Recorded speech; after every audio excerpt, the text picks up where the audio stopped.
I saw Sundar Pichai, Google CEO, said that he likes the thing you mentioned, not the Yoga Nidra, but the NSDR, not Yeah. sleep deep rest podcast over meditation. I don't know if you saw that. Yeah, I saw that. Yeah. Yeah. Yeah. Why? What do you think that is? What do you think the difference is? Yeah, so non-sleep deep rest, NSDR, is an acronym that I coined because it encompasses a lot of practices that are not meditation per se, but that bring the brain and body into a state of relaxation and focus. So hypnosis is one variant of NSDR. There are other variants of NSDR. You can just look these up and you'll find them. And I think that they've caught on, and that the Google, the CEO of Google, is an avid practitioner of NSDR, because it has this amazing ability to reset your energy levels and focus. Whereas with meditation, many people find meditation hard. And part of the reason they find it hard is that it requires focus. NSDR is a state which is very calm and relaxing. You don't have to work too hard. You're just listening to a script. Whereas most forms of meditation, not all, but most forms of meditation involve cranking up the activity in your prefrontal cortex and trying to see your thoughts as opposed to thinking your thoughts, or focus on your breath, but then third personing yourself in some respect. And that's work. And so many people who meditate quite intensely feel more exhausted. Now, that doesn't mean that meditation doesn't have any utility, but it's distinctly different than NSDR. And I think that people are working, certainly the CEO of Google, I have to imagine, is working very hard and using his forebrain. If he's going to have 20 or 30 minutes to take a break, he should, and I think this is what he's doing, he should go out for a jog and not listen to anything and just kind of let his mind wander, or sit there in a chair and just zone out, or do NSDR. The problem is people are not that good at shifting states.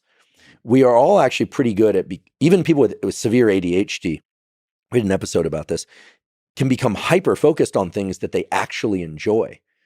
Because and most of the drugs designed to treat ADHD are drugs that increase the levels of dopamine. So when you like something, there's dopamine release and you can focus. It's when you don't like something that's hard to focus. Shifting states is hard. I'm sure you've experienced this if you've ever been in deep research or podcasting, and then all of a sudden you go for a run, you probably spend the first third of that run thinking. And then in the middle third, you're kind of, that thinking is fractured a bit. And then in the final third is where you finally get to relax, because the brain doesn't shift states very quickly. We can go from sleep to wakefulness quickly. We can go from wakefulness to sleep quickly, but we don't shift between different states of consciousness like a step function, except in rare cases, right? Fear is one. All of a sudden we hear an explosion right now. It's a step function. We're in fear, or we're in alertness, right? Heightened state of alertness. But NSDR is terrific at allowing people to learn to shift their state. And I actually would venture to argue that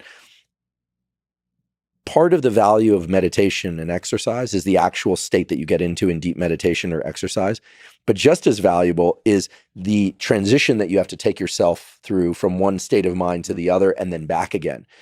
When I look, David Goggins, he always seems to come up, but because he represents so many important things: drive, determination, override of emotional state, going from being a 300-pound plus person to a fit person through. He's never revealed anything substantial about what he ate or what he didn't eat. He basically says, like, listen, run a lot, eat less, right? Yeah. But what's remarkable is so much of what he says is about those transitions, about taking oneself from a state of, I don't want to scruffing oneself and like you're going to do it anyway. And then being able to carry that into regular life, so to speak. So I think that NSDR is immensely powerful. It's zero cost. And one of the reasons I'm such a fan of people doing it is that most people don't stick to a meditation practice. There have also been a few cases, you might find this interesting. There's a book by Scott Carney. I forget what it's called. I think it's called The Transcendence Trap or something. I'm going to have that title wrong, but there have been a fair number of cases of people that go and do very extensive meditation, silent meditation retreats, who then return to normal life and end up killing themselves. There are states of mind inside of extended meditations or silent meditations that are very beneficial. And I'm certainly not suggesting people don't meditate, but I know at least one person who came back from one of these long extended meditation retreats and wasn't able to shift their state back into one that was functional in regular life. And that book includes a very dramatic story. I don't want to give it away in case people check out the book, but Scott told the story to me directly once, where someone feels they've reached enlightenment and then commit suicide. So these very unusual brain states are potentially hazardous if people can't return from them.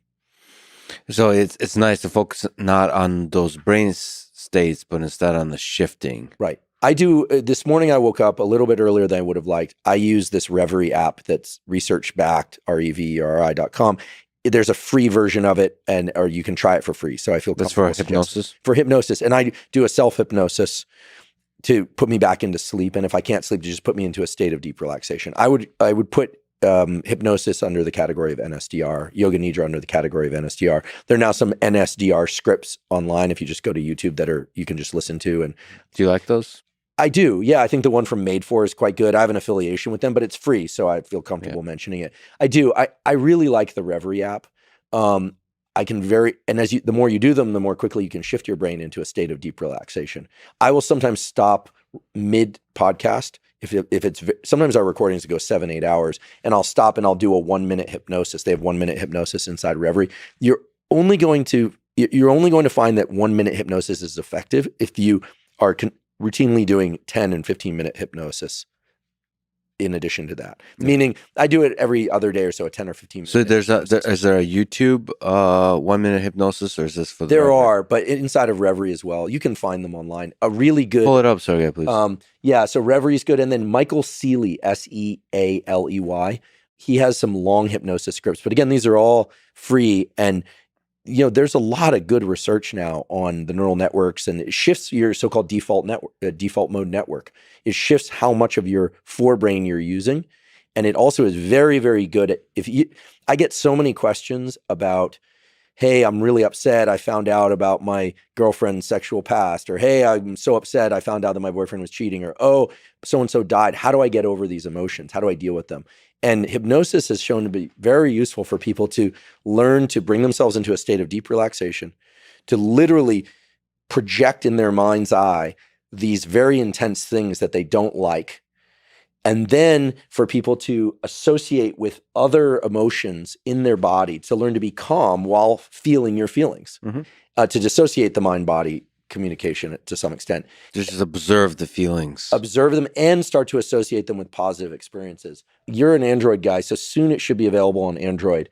And then it doesn't exist for me. Yeah, I know. It's only, I don't get Android is the device of the people, all you elitist people with your iPhones. Okay, but tell me this about Android. Now you want to, this is the one thing that gets me. Yeah. Because I'm very close to someone who uses an Android phone. I feel like that. So you have great people in your life. That's good to know. No, the messages always look green to me, but I answer yours, not despite that.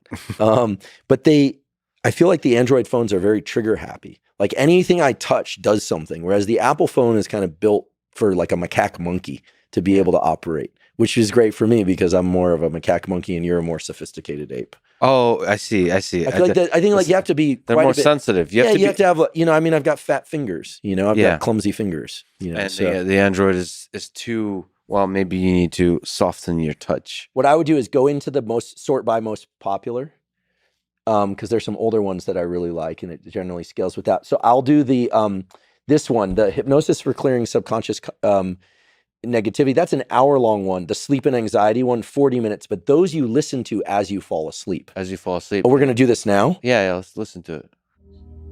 And I have created this hypnosis recording for you to help you. And this is the voice. How often does the voice pop up? And at the same time, you don't watch it. You just listen to it. Your anxiety. Now, one of the most important things to remember at the outset of any self-hypnosis experience is to know and understand that hypnosis. People really should know that stage hypnosis is about the hypnotist getting you to do things you wouldn't normally do. Mm-hmm. Self-hypnosis, which is what we're talking about here, Reverie in this, is about you getting your brain into the state that you want. And again, I mean, there's a ton of neuroimaging data and work on trauma and pain relief, and our labs are working on this with David Spiegel's lab. I really encourage people to explore NSDR, and if this feels a little too wacky and out there, then I would just put in NSDR into YouTube, and there's some good NSDR scripts. Yes, that's, by the way, Sander is a fan of your podcast. No, it's okay. We don't need to play. Yeah, so I don't know him, and but Yeah, a lot of media outlets picked up on his love of NSDR. And I have to imagine running Google involves juggling a lot of He's balls. one of the great CEOs because everybody loves him. Everybody loves him. Have you interviewed him? No, but we'll do the interview eventually. So it's this annoying thing about me being a stickler for 3 hours.